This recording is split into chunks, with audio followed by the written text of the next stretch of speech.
नमस्कार, आप देख रहे हैं ग्लोबल इंडिया। भारत की यशस्वी प्रधानमंत्री और राम भक्त नरेंद्र मोदी ने बुधवार को राम मंदिर का भूमि पूजन कर मंदिर की आधारशिला रखी।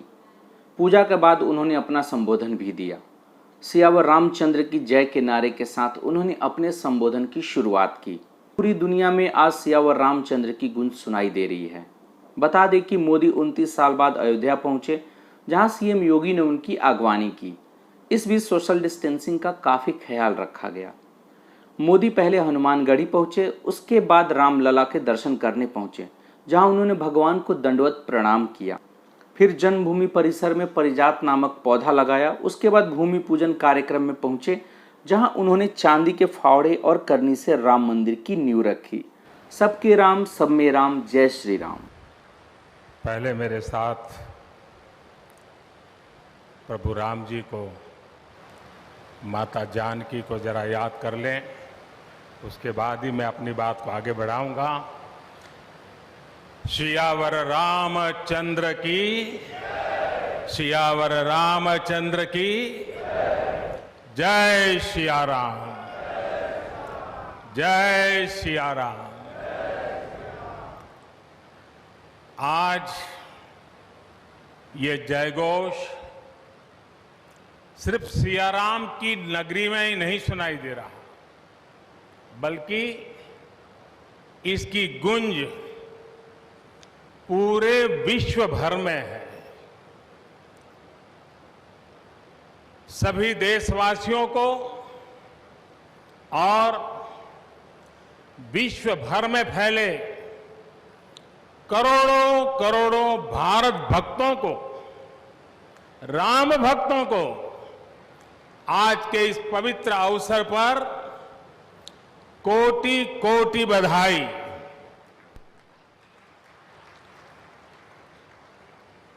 मंच पर विराजमान उत्तर प्रदेश के ऊर्जावान, यशस्वी, लोकप्रिय मुख्यमंत्री श्रीमान आदित्य योगीनाथ जी,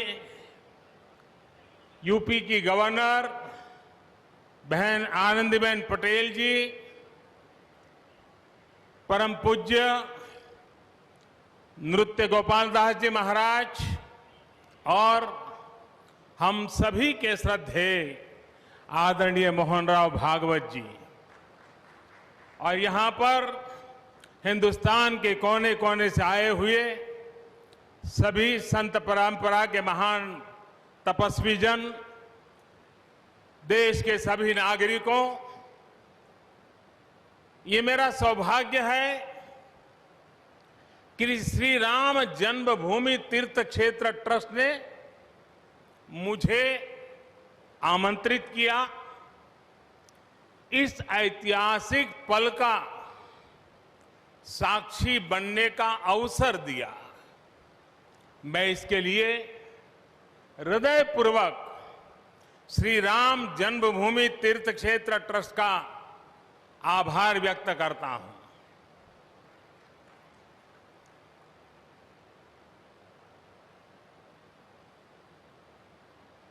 और आना बड़ा स्वाभाविक भी था, क्योंकि राम काज किनु बिनु मोहि कहां विश्राम।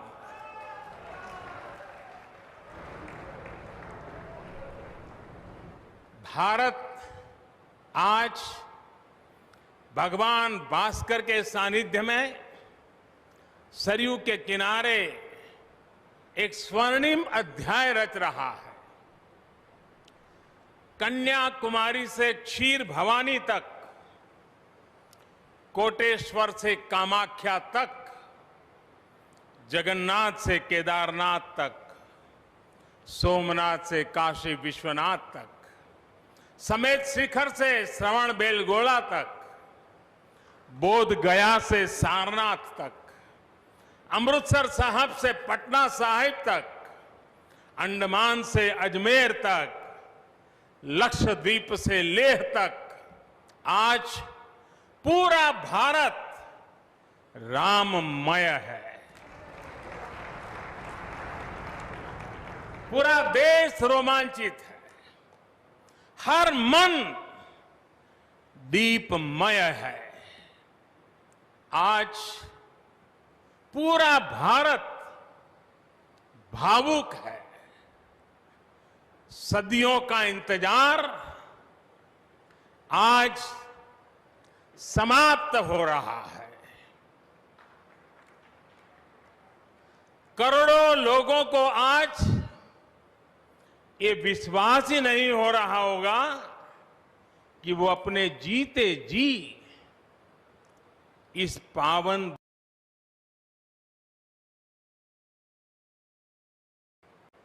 महानुभावों, बरसों से टाट और टेंट के नीचे रहे हमारे रामलला के लिए अब एक भव्य मंदिर का निर्माण होगा। टूटना और फिर उठ खड़ा होना सदियों से चल रहे इस व्यतिक्रम से राम जन्मभूमि आज मुक्त हुई है। मेरे साथ एक बार फिर बोलिए, जय सिया राम, जय सिया राम। साथियों, हमारे स्वतंत्रता आंदोलन के समय कई पीढ़ियों ने अपना सब कुछ समर्पित कर दिया था। गुलामी के कालखंड में कोई ऐसा समय नहीं था जब आजादी के लिए आंदोलन न चला हो। देश का कोई भूभाग ऐसा नहीं था जहां आजादी के लिए बलिदान न दिया गया हो। 15 अगस्त का दिन उस अथाह तप का, लाखों बलिदानों का प्रतीक है। स्वतंत्रता की उस उत्कंठ इच्छा, उस भावना का प्रतीक है। ठीक उसी तरह राम मंदिर के लिए कई सदियों तक कई पीढ़ियों ने अखंड अविरत एक निष्ठ प्रयास किया है। आज का ये दिन उसी तप, त्याग और संकल्प का प्रतीक है। राम मंदिर के लिए चले आंदोलन में अर्पण भी था, तर्पण भी था, संघर्ष भी था, संकल्प भी था। जिनके त्याग, बलिदान और संघर्ष से आज ये स्वप्न साकार हो रहा है, जिनकी तपस्या राम मंदिर में नींव की तरह जुड़ी हुई है, मैं उन सब लोगों को 130 करोड़ देशवासियों की तरफ से सर झुका करके नमन करता हूं, उनका वंदन करता हूं। संपूर्ण सृष्टि की शक्तियां राम जन्मभूमि के पवित्र आंदोलन से जुड़ा हर व्यक्तित्व जो जहां है इस आयोजन को देख रहा है, वो भाव विभोर है, सभी को आशीर्वाद दे रहा है। साथियों, राम हमारे मन में गढ़े हुए हैं, हमारे भीतर धुल मिल गए हैं। कोई काम करना हो तो प्रेरणा के लिए हम भगवान राम की ओर ही देखते हैं। आप भगवान राम की अद्भुत शक्ति देखिए। इमारतें नष्ट हो गई,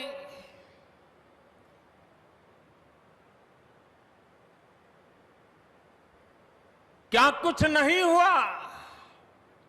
अस्तित्व मिटाने का हर कोई प्रयास हुआ, बहुत हुआ, लेकिन राम आज भी हमारे मन में बसे हैं, हमारी संस्कृति के आधार है। श्री राम भारत की मर्यादा है। श्री राम मर्यादा पुरुषोत्तम है। इसी आलोक में अयोध्या में राम जन्मभूमि पर श्री राम के इस भव्य दिव्य मंदिर के लिए आज भूमि पूजन हुआ है। यहां आने से पहले मैंने हनुमानगढ़ी का दर्शन किया। राम के सब काम हनुमान ही तो करते हैं। हनुमान जी के आशीर्वाद से श्री राम मंदिर भूमि पूजन का आयोजन शुरू हुआ है। साथियों, श्री राम का मंदिर हमारी संस्कृति का आधुनिक प्रतीक बनेगा। और मैं जानबूझकर के आधुनिक शब्द का प्रयोग कर रहा हूं। हमारी शाश्वत आस्था का प्रतीक बनेगा, हमारी राष्ट्रीय भावना का प्रतीक बनेगा। और यह मंदिर करोड़ों करोड़ लोगों की सामूहिक संकल्प शक्ति का भी प्रतीक बनेगा। ये मंदिर आने वाली पीढ़ियों को आस्था, श्रद्धा और संकल्प की प्रेरणा देता रहेगा। इस मंदिर के बनने के बाद अयोध्या की सिर्फ भव्यता ही नहीं बढ़ेगी, इस क्षेत्र का पूरा अर्थतंत्र भी बदल जाएगा। यहां हर क्षेत्र में नए अवसर बनेंगे, हर क्षेत्र में अवसर बढ़ेंगे। सोचिए, पूरी दुनिया से लोग यहां आएंगे। पूरी दुनिया प्रभु राम और माता जानकी का दर्शन करने आएगी। कितना कुछ बदल जाएगा यहां। साथियों, राम मंदिर के निर्माण की ये प्रक्रिया राष्ट्र को जोड़ने का उपक्रम है। ये महोत्सव है विश्वास को विद्यमान से जोड़ने का, नर को नारायण से जोड़ने का, लोक को आस्था से जोड़ने का, वर्तमान को अतीत से जोड़ने का और स्व को संस्कार से जोड़ने का। आज के इस ऐतिहासिक पल युगों युगों तक, दिग दिगंत तक भारत की कीर्ति पताका फहराते रहेंगे। आज का ये दिन करोड़ों राम भक्तों के संकल्प की सत्यता का प्रमाण है। आज का ये दिन सत्य, अहिंसा, आस्था और बलिदान को न्याय प्रिय भारत की एक अनुपम भेंट है। कोरोना से बनी स्थितियों के कारण भूमि पूजन का ये कार्यक्रम अनेक मर्यादाओं के बीच हो रहा है। श्री राम के काम में मर्यादा का जैसा उदाहरण प्रस्तुत किया जाना चाहिए, देश ने वैसा ही उदाहरण प्रस्तुत किया है। इसी मर्यादा का अनुभव हमने तब भी किया था जब मानवीय सर्वोच्च न्यायालय ने अपना ऐतिहासिक फैसला सुनाया था। हमने तब भी देखा था कि कैसे सभी देशवासियों ने शांति के साथ सभी की भावनाओं का ध्यान रखते हुए व्यवहार किया था। आज भी हम हर तरफ वही मर्यादा देख रहे हैं। साथियों, इस मंदिर के साथ सिर्फ नया इतिहास ही नहीं रचा जा रहा, बल्कि इतिहास खुद को दोहरा भी रहा है। जिस तरह गिलहरी से लेकर वानर और केवट से लेकर वनवासी बंधुओं को भगवान राम के विजय का माध्यम बनने का सौभाग्य मिला, जिस तरह छोटे छोटे ग्वालों ने भगवान श्री कृष्ण द्वारा गोवर्धन पर्वत उठाने में बड़ी भूमिका निभाई, जिस तरह मावड़े छत्रपति वीर शिवाजी की स्वराज स्थापना के निमित्त बने, जिस तरह गरीब पिछड़े विदेशी आक्रांताओं के साथ लड़ाई में महाराजा सुहेल देव के संबल बने, जिस तरह दलितों, पिछड़ों, आदिवासियों, समाज के हर वर्ग ने आजादी की लड़ाई में गांधी जी को सहयोग दिया, उसी तरह आज देश भर के लोगों के सहयोग से राम मंदिर निर्माण का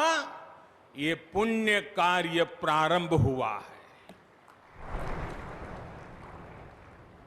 हम जानते हैं, जैसे पत्थरों पर श्री राम लिखकर, पत्थरों पर श्री राम लिखकर राम सेतु बनाया गया, वैसे ही घर घर से, गांव गांव से श्रद्धापूर्वक पूजी शिलाएं यहां ऊर्जा का स्रोत बन गई है।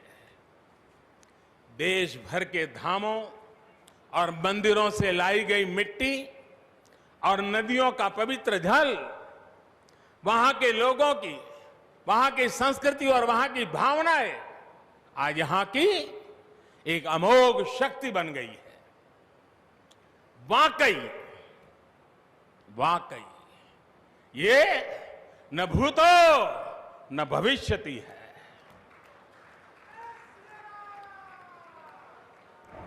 भारत की आस्था, भारत के लोगों की सामूहिकता और इस सामूहिकता की अमोघ शक्ति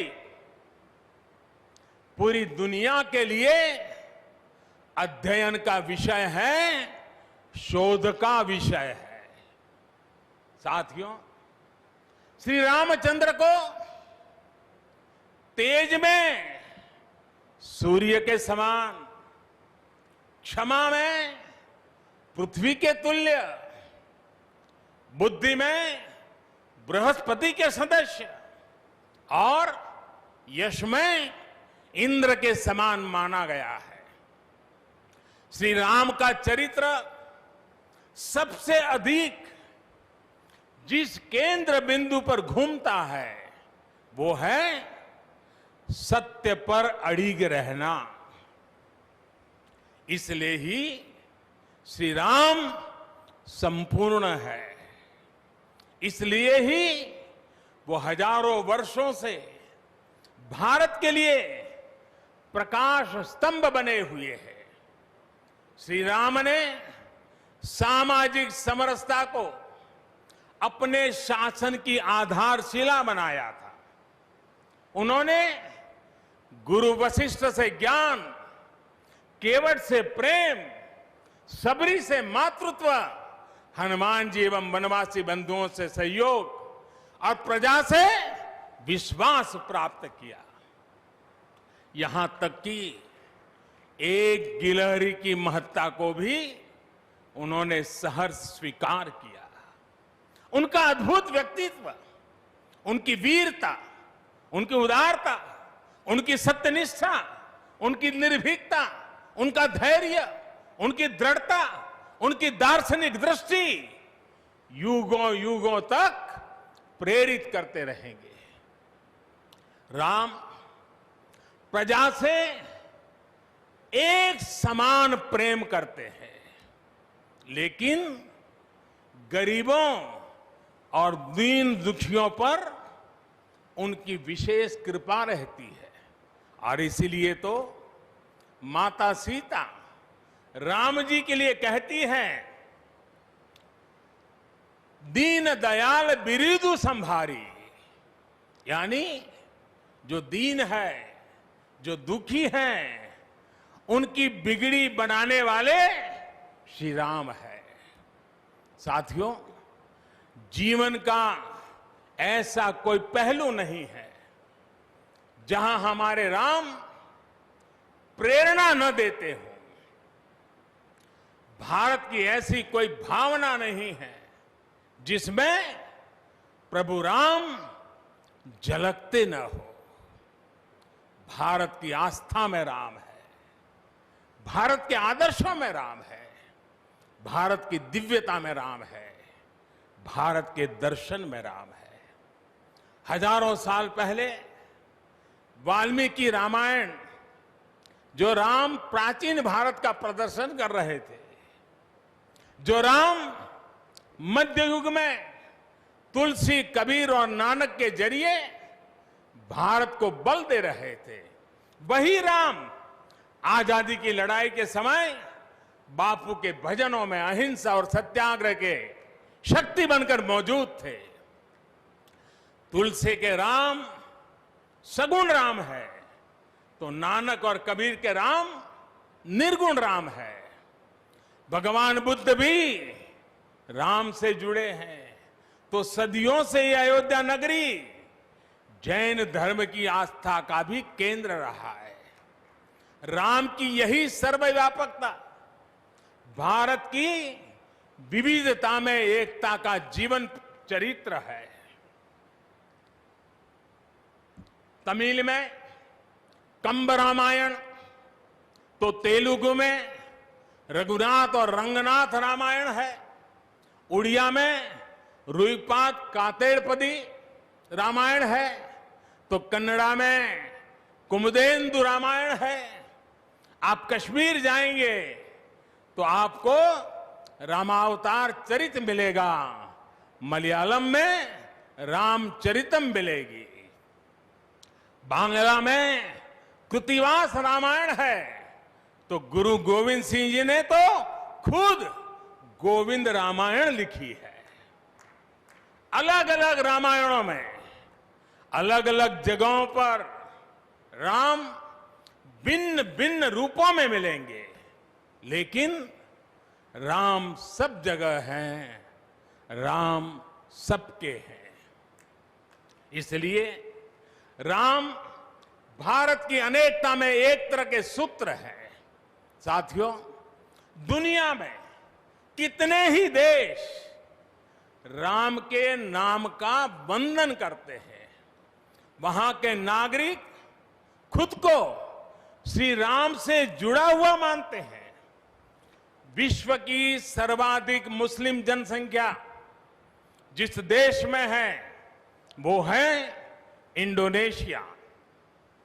वहां हमारे देश की तरह काकाविन रामायण, स्वर्णदीप रामायण, योगेश्वर रामायण जैसी कई अनूठी रामायण है।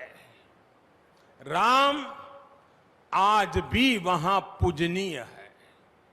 कंबोडिया में रमकेर रामायण है, लाओ में फ्रालाग फ्रालाब रामायण है, मलेशिया में हिकायत श्री राम, तो थाईलैंड में रामा केन है। आपको ईरान और चीन में भी राम के प्रसंग तथा राम कथाओं का विवरण मिलेगा। श्रीलंका में रामायण की कथा जानकी हरण के नाम सुनाई जाती है और नेपाल का तो राम से आत्मीय संबंध माता जानकी से जुड़ा है। ऐसे ही दुनिया के और न जाने कितने देश हैं, कितने छोर हैं, जहां की आस्था में या अतीत में राम किसी न किसी रूप में रचे बसे हैं। आज भी भारत के बाहर दर्जनों ऐसे देश हैं जहां वहां की भाषा में राम कथा आज भी प्रचलित है।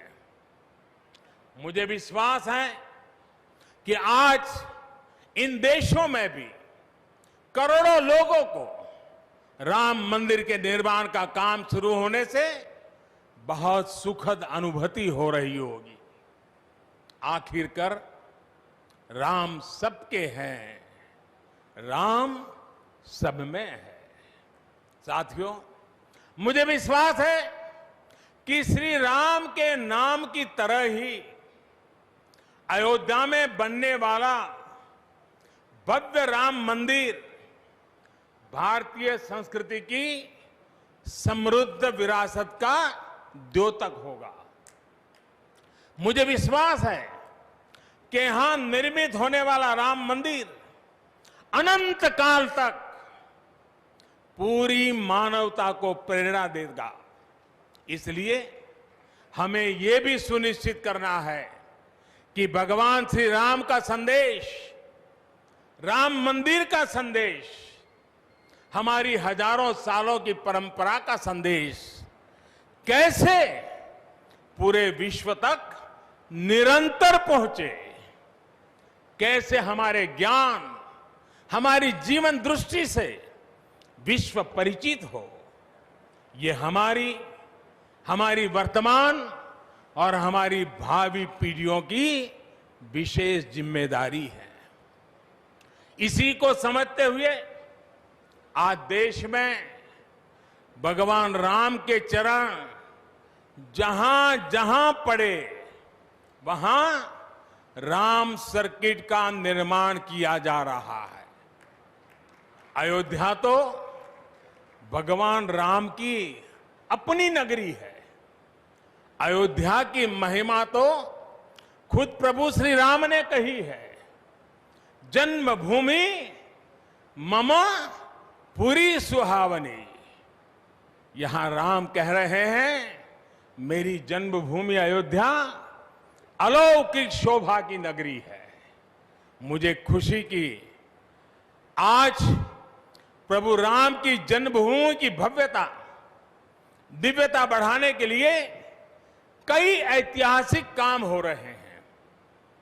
साथियों, हमारे यहां शास्त्रों में कहा गया है, न राम सदस्यो राजा पृथ्व्याम नीतिवान अभूत, यानी कि पूरी पृथ्वी पर श्री राम के जैसा नीतिवान शासक कभी हुआ ही नहीं। श्री राम की शिक्षा है, नहीं दरिद्र को दुखी न दीना, कोई भी दुखी न हो, गरीब न हो। श्री राम का सामाजिक संदेश है, पहुष्ट नर नारी कह समाज उत्सव शोभित। नर नारी सभी समान रूप से सुखी हो, भेदभाव नहीं। श्री राम का निर्देश है, कच्चित ते दयती है सर्वे है कृषि गोरक्ष जीविना। किसान, पशुपालक सभी हमेशा खुश रहे। श्री राम का आदेश है, कश्चित वृद्धांच बालांच वैद्यान मुखान राघव त्रिभिः ऐते बुभूषसे। बुजुर्गों की, बच्चों की, चिकित्सकों की सदैव रक्षा होनी चाहिए। ये कोरोना ने हमको बराबर सिखा दिया है। श्री राम का आह्वान है, जो सभित आवा सरनाई, रखी हूं ताही प्राण की नाई। जो शरण में आए उसकी रक्षा करना सभी का कर्तव्य है। श्री राम जी का ही ये संदेश है, श्री राम जी का भी कमिटमेंट है। जननी जन्मभूमिश्च स्वर्गादपि गरीयसी। अपनी मातृभूमि स्वर्ग से भी बढ़कर होती है। और भाइयों बहनों, ये भी श्री राम की नीति है। और वो क्या है? भय बिनु होई न प्रीति। इसलिए हमारा देश जितना ताकतवर होगा उतनी ही प्रीति और शांति भी बनी रहेगी। राम की यही नीति, राम की यही रीति सदियों से भारत का मार्गदर्शन करती रही है। राष्ट्रपिता महात्मा गांधी ने इन्हीं सूत्रों, इन्हीं मंत्रों के आलोक में राम राज्य का सपना देखा था। राम का जीवन, उनका चरित्र ही गांधी जी के राम राज्य का रास्ता है। साथियों, स्वयं प्रभु श्री राम ने कहा है, देश काल अवसर अनुआहारी, बोले वचन विनित विचारी। अर्थात राम समय, स्थान और परिस्थितियों के हिसाब से बोलते हैं, सोचते हैं, करते भी है। राम हमें समय के साथ बढ़ना सिखाते हैं, समय के साथ चलना सिखाते हैं। राम परिवर्तन के पक्षगर है, राम आधुनिकता के पक्षगर है। उनकी इन्हीं प्रेरणाओं के साथ, श्री राम के आदर्शों के साथ भारत आज आगे बढ़ रहा है। साथियों, प्रभु श्री राम ने हमें कर्तव्य पालन की सीख दी है। अपने कर्तव्यों को कैसे निभाएं, इसकी सीख दी है। उन्होंने हमें विरोध से निकलकर बोध और शोध का मार्ग दिखाया है। हमें आपसी प्रेम और भाईचारे के जोड़ से राम मंदिर की इन शिलाओं को जोड़ना है। हमें ध्यान रखना है, जब जब मानवता ने राम को माना है, विकास हुआ है। जब जब हम भटके हैं, विनाश के रास्ते खुले हैं। हमें सभी की भावनाओं का ध्यान रखना है। हमें सबके साथ से, सबके विश्वास से सबका विकास करना है। अपने परिश्रम, अपनी संकल्प शक्ति से एक आत्मविश्वासी और आत्मनिर्भर भारत का निर्माण करना है। साथियों, तमिल रामायण में श्री राम कहते हैं, कालम तान इंड इनुम इरितु पोलाम। भाव ये कि अब देरी नहीं करनी है, अब हमें आगे बढ़ना है। आज भारत के लिए भी, हम सबके लिए भी भगवान राम का यही संदेश है। मुझे विश्वास है हम सब आगे बढ़ेंगे, देश आगे बढ़ेगा। भगवान राम का ये मंदिर युगों युगों तक मानवता को प्रेरणा देता रहेगा, मार्गदर्शन करता रहेगा। वैसे कोरोना की वजह से जिस तरह के हालात हैं, प्रभु राम का मर्यादा का मार्ग आज और अधिक आवश्यक है। वर्तमान की मर्यादा है 2 गज की दूरी, मास्क है जरूरी। मर्यादाओं का पालन करते हुए सभी देशवासियों को प्रभु राम, माता जानकी स्वस्थ रखें, सुखी रखें, यही प्रार्थना है। सभी देशवासियों पर माता सीता और श्री राम का आशीर्वाद बना रहे। इन्हीं शुभकामनाओं के साथ सभी देशवासियों को एक बार फिर कोटि कोटि बधाइयां। मेरे साथ पूरे भक्ति भाव से बोलिए, सियापति रामचंद्र की, सियापति रामचंद्र की, सियापति रामचंद्र की। बहुत बहुत धन्यवाद।